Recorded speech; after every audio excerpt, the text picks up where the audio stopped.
Y'all, I can totally see why people say this isn't easy. This is my third time recording this video, and my god, I just keep messing up, and I'm like, I can edit it. I'm like, I've messed up way too much. I'm just gonna start over. So here we go. Hi guys, this is officially my first video, so welcome to my channel. That was the thing about my last video. I kept looking at, I'm recording from my phone, and I kept looking here instead of looking at the camera. I'm going to try to look at the camera more when I'm doing this instead of like at myself. So, hi, my name is Brianna, or as you can call me Bri, like you see on my channel name. I was gonna make like an introduction type video to my channel, but I didn't think anybody was gonna watch that, so I was like, on my first video, I'm just gonna give like a brief introduction to who I am. Really brief, because I don't know about you guys, but I absolutely despise long intros. And yeah, I'm just gonna give a little intro about my channel as well, and then I'm just gonna go ahead and jump straight into the video. Like I said, a little about me. My name is Bri. I'm 21 years old, and I am from Baltimore. That's all I'm gonna tell you guys about me and about my channel. So the type of content that I'm going to be making, you can probably see from my channel art, but I'm just going to give it a little bit here too. If you're into all that type of like murder, serial killers, cold cases, all that type of stuff, then you just need to subscribe right now, because I'm going to be releasing new videos every Tuesday and Thursday covering all that stuff. So you can go ahead and stay updated to my channel if you want. Hopefully you like this video and you like me, and go ahead and hit that subscribe button or whatever. Yeah, but if you like this video, go ahead and give it a thumbs up, and hopefully you like my channel enough to subscribe. But I'm just gonna go ahead and jump into the video about the murder of Lita Mcclinton. I feel weird kind of smiling during this video because I'm like, should I smile at all? No, probably not. Let's get into it.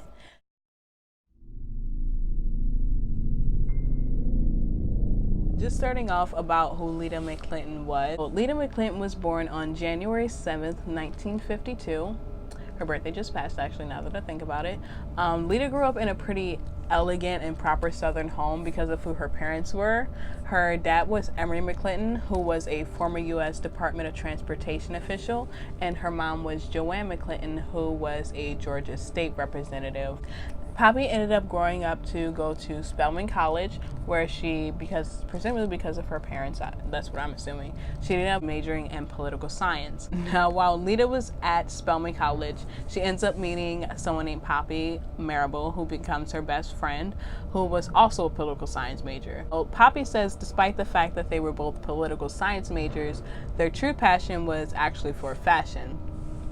Now, that being said, when Lita had graduated college, she started working at a upscale boutique in Atlanta, where she's from. When she was 23 years old, she ends up meeting a man who comes into the store, this man being James Sullivan. Now, a little bit about James Sullivan. He was a businessman who was a millionaire because he had inherited his uncle's distribution business when he passed away. So, like I said, because of that, he was pretty wealthy. But that didn't impress Lita because, like I said, she grew up in a proper, elegant Southern home, so she had money too. Lita just liked him as a person. Now, Lita thought James was just so charming, and she was just like smitten by him. She was so fond. But the people around Lita didn't really feel the same about James, more specifically her parents. They thought he was brash, they thought he was arrogant, they thought he might be using them for their high power and the money that they had. And they also feared how a biracial couple might be seen in the South, because like I said, at the time, this is the 70s, not too long after the civil rights movement, so they're more accepted now, but even still now, so you can imagine what it was like back then. Lita's parents did express their concerns about how they felt about James, but sis was just not trying to hear it. She was like, whatever. You could really tell because they ended up getting engaged, and the night before their wedding specifically, James ended up, I don't know why I keep saying Poppy. Lita's dad ended up said that the night before their wedding, James had told Lita that he was actually divorced and my man's had 4 kids. So, and that might be enough to turn some people out, because that's a pretty big secret to keep from the person you're about to marry. But no, not Lita. Lita, so she ended up marrying him that next day. So they ended up getting married December of 1976. And now that I think about it, that moved really fast. They met in 1975 and they were married by 1976. So yeah, that moved real fast. Now the thing is, I don't understand why she was so smitten by him, because James just didn't treat her well. Poppy said that James cheated throughout the entire marriage, which they both knew about because Lita knew and she told Poppy. So it was no secret that he was cheating on her. She tried to change him. She tried to like be a good wife to make him stop cheating, but you know, cheaters gonna cheat. So yeah, he continued to do that. And eventually they hoped to start a better life. Well, Lita specifically, she wanted to start a better life with James in Palm Beach, Florida. So they ended up buying an oceanfront mansion there. And she hoped that was going to make him like change. But like I said, cheaters going to cheat. And that's exactly what he continued to do. When they moved to Florida, James, they weren't really that accepted into the social circle. Now James blamed Lita's race because of this. And part of that was true. Like her parents said they were a biracial couple. They weren't fared well. So that was partially true.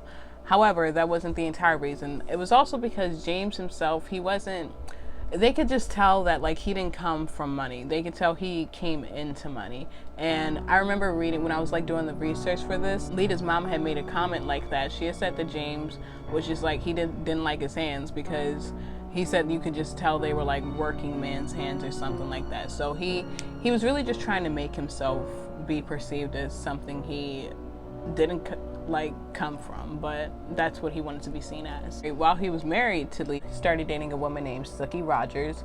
And during this time, Lita finally decides that she's finally had enough.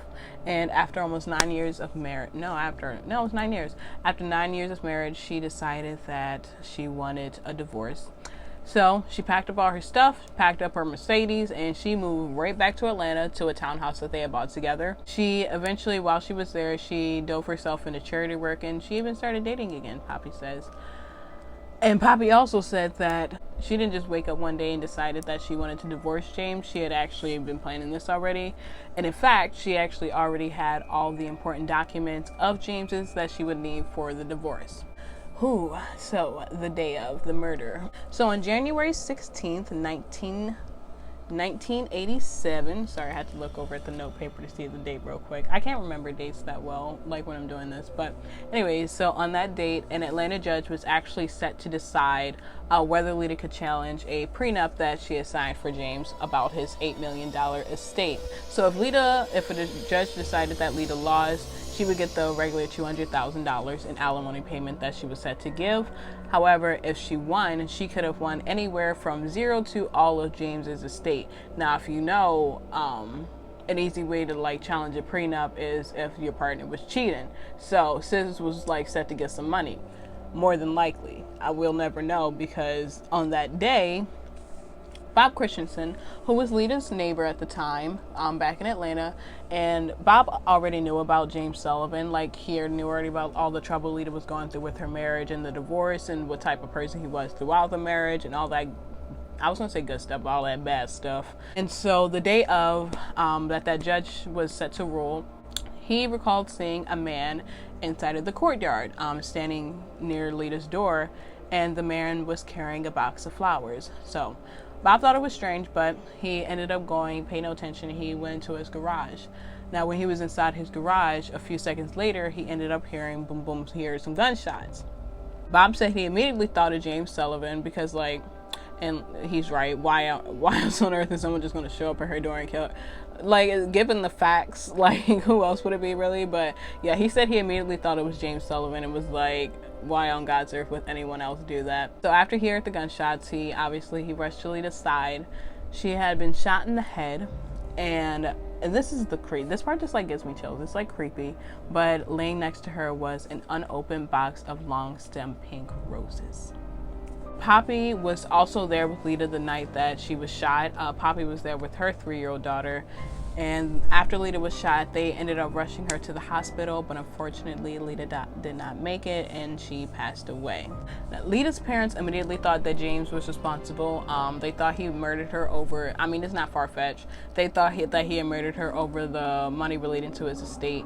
Also because, like, James was, like, he had talked about that previously, about his last divorce, and his wife kind of like took everything from him when they ended up getting divorced. But the only problem with that is that James actually had an alibi. He was 600 miles away in Palm Beach, Florida, so he could not have physically committed the murder himself when it happened. But he did have a lot of money, and the police knew that, so that didn't stop them from thinking, like, that don't mean you didn't hire somebody else to do it. So they continued to still look into James Sullivan as a possible suspect.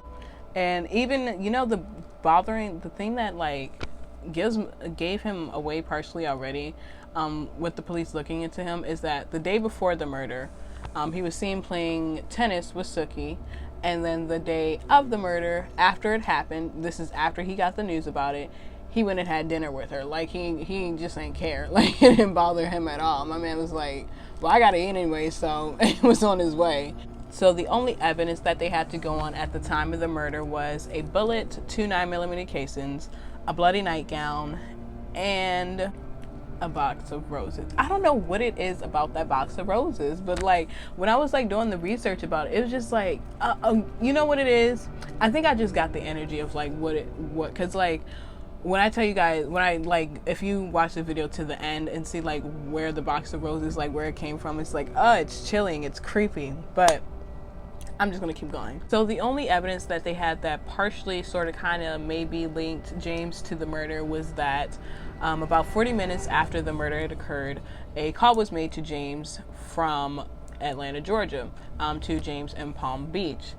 Now, coincidentally enough, the call was made from a rest stop that was about 40 minutes away from Lita's home, about 40 minutes after the murder. So you can infer what you want to from that. Obviously, we don't know what was said during the call, but one can guess. But like I said, that was the only thing sort of kind of maybe linking him to the murder, and since we don't know what was said, all that is circumstantial evidence, so that obviously was not enough to formally indict him. At least the grand jury thought so, because he was arrested, but he was not indicted, and he went on about his life, and he actually ended up marrying Sookie about 8 months after the murder had occurred. So after the murder and after the marriage to Sookie, he actually ended up, not too long after, I don't know how long they were married, but he ended up divorcing her. That didn't seem to bother him either, because he continued shacking it up with just a bunch of other women in Palm Beach, just seemingly unbothered by the fact that his wife was murdered as well. In 1991, which was about 5 years after Lita was murdered, the Mcclintons, her parents, did sue James for wrongful death, which they did win. They won a $4 million settlement, but they never saw a dime of that money, because by that time James had stashed his millions offshore and my man's was gone. He was living a good high life in Costa Rica. With the murder, there was no clues. The murder continued unsolved. It remained open until 1998. And this is the part that's really interesting to me. So in 1998, in comes a woman named Belinda Tran. And I think it's Tran. It might be Tran. I'm gonna just say Belinda. I don't want to mispronounce her last name. So Belinda, she tells her boss, she was working as a receptionist for a lawyer named Ed Leake, and so she tells him that she needed to speak with him urgently. Belinda's story begins in the 80s. She was dating her boyfriend. It was an on and off relationship. Her boyfriend's name was Tony Hardwood. Now, Tony Hardwood was a mover for North American Van Lines, and she said she'll never forget a bizarre story that he had told her one night after he had made an overnight run to Palm Beach, Florida. She said while he was there, he had met a rich white man who said that he had needed his black wife taken care of. And Hardwood had told Belinda the story. She didn't believe him, because she was like, he was just a bragger. So she was just like, nah, you're not telling the truth. But Hardwood had insisted. He was like, nah, like he was like, I'm telling the truth. And he was like, you'll see, like the next time I go down to Atlanta, it's gonna go down. But Belinda still was like, whatever. She still didn't believe him. So Hardwood did end up going to Atlanta, but when he came back the first time, Belinda is saying that he came back disappointed because he was unable to complete the job, because the intended victim wouldn't cooperate, because she wouldn't open the door. And this is the part where I said it's creepy. So Belinda had joked with Tony and told him, if you want a woman to come to the door, bring her flowers. Oh God, I hate that. I hate that. I don't like it. So eventually Tony does end up making a second trip back to Atlanta. And this time when he returns, he returns satisfied, and he said that the job was done. Belinda still at this time still thought he was just being a bragger, and she still wouldn't believe him. And at this point Tony was like, nah, like he was really like dead set on trying to show her that he was telling the truth. So he tells her to get into the car, and Belinda says that they end up driving. She says they end up driving overnight to a diner. She says she doesn't remember the name or the name of the diner or the state that they were in, but she says she does remember what happened when they got there. She said when they got there, they sat down at a table, and eventually in comes a man. She said that the man, she just remembers the man looking at her and then looking at Hardwood and then asking him, what is she doing here? Makes sense. What's she doing there? If you'll see why. And then she said the man pulled out a newspaper, slid it to Hardwood, and then Hardwood pulled it towards him. They ended up leaving, and she said it wasn't until that they were back in the car that she noticed that the newspaper contained an envelope that had a lot of money in it. In fact, it had $12,500 for it, which was exactly half of the amount that Hardwood had told her previously that they would get for going through with this murder. At that point, she was like, all right, he telling the truth. So at that point, she ended up fleeing to Texas. She started a new life, she got married, and she just never wanted to look back. But Hardwood did make that kind of hard for her, because she said the entire time, during the years that they didn't find them, catch them or anything, she said that Hardwood continuously threatened her to keep her mouth shut. In January of 1998, Belinda had decided that she had had enough of it, and that's when she had went to the police with the information that she had. She was granted an immunity for her testimony, and she was shown a photo of Ray. One of the photos was of James Sullivan, and the first time she was shown it, she did look at it, and she identified James Sullivan as the man that she saw in the diner. And at first she said she was only 40% sure that it was him, and then a few moments later she pointed at him again and said she was 100% sure that it was him. The police at that time, they had went back to North American Van Lines, and by the grace of God, they did not purge the records, and they were able to find a moving signature that had both Tony's and James's signature on. I cannot think of that. That had both Tony and James's signature at it. So at this point now they have something linking Tony and James together, and they have Belinda's story implicating Tony in the murder and James as the conspirator or whatever. At this point, they tell Belinda to call Tony Hardwood, and they were recording the call, obviously. And during the call, Belinda asks Hardwood why he wouldn't just turn James in. And at this point, Hardwood now implicates himself, saying that he, meaning James, would just testify that I was the one who did it, meaning if he were to try to go to the police and tell them what happened. So now, again, like I said, he's implicated himself in this murder, and James as well. After that phone call, the police obviously went to go scoop up Hardwood. When they went to get him, creepily enough, he said, I've been waiting for you boys for a long time. No, I'm sure he didn't say it like that, but he said, I've been waiting for you boys for a long time. He did tell, the police didn't even have to bring up James's name. They kind of just brought up like, hey, we want to talk to you about a night that happened or a day that happened in so-and-so. And he was like, oh, you talking about James Sullivan? Yeah, he brought it up complete by himself. So obviously, like, James ain't getting out of this one. With both Tony and Belinda implicating James in the murder of Lita, the Atlanta District Attorney issued an arrest warrant for him. But like I said, James had been living a good life in Costa Rica, and they weren't finding him. They weren't finding him there. James's attorney had learned that the Atlanta District Attorney was actually seeking the death penalty, and Tony Hardwood, he was granted 20 years in exchange for his future testimony against James. James ended up getting word that they were seeking the death penalty, and my man was out of Costa Rica. He was gone. However, Tony Hardwood claims that he still doesn't take responsibility for being the one to actually pull the trigger. Over the years, this part made me laugh. Over the years, he's blamed the mafia, a stripper named Tracy, and some guy nicknamed John the bartender.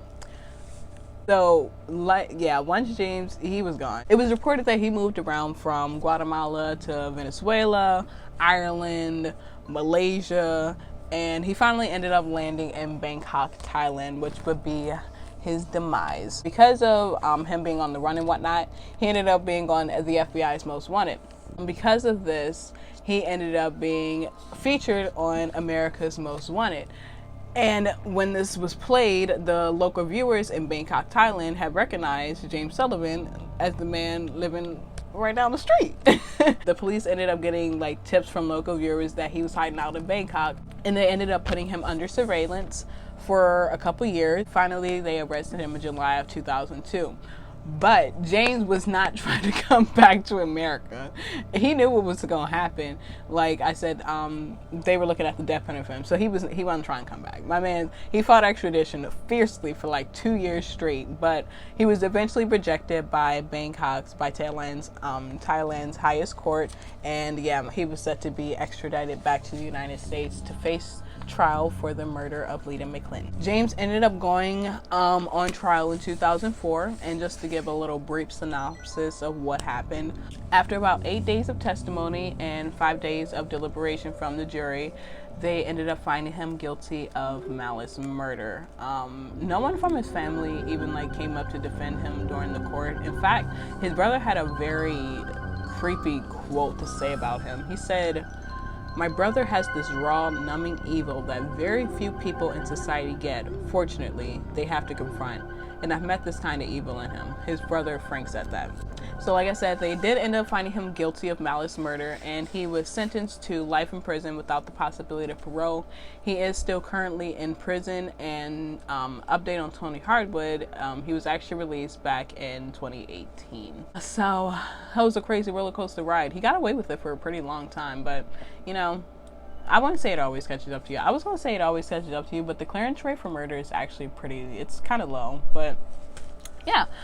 So that was the end of this video. Hope you guys liked it. If you do, go ahead and give it a like. Go ahead and subscribe to get more type of videos like this. And yeah, hopefully I'll see you back for my next video on Friday. Bye.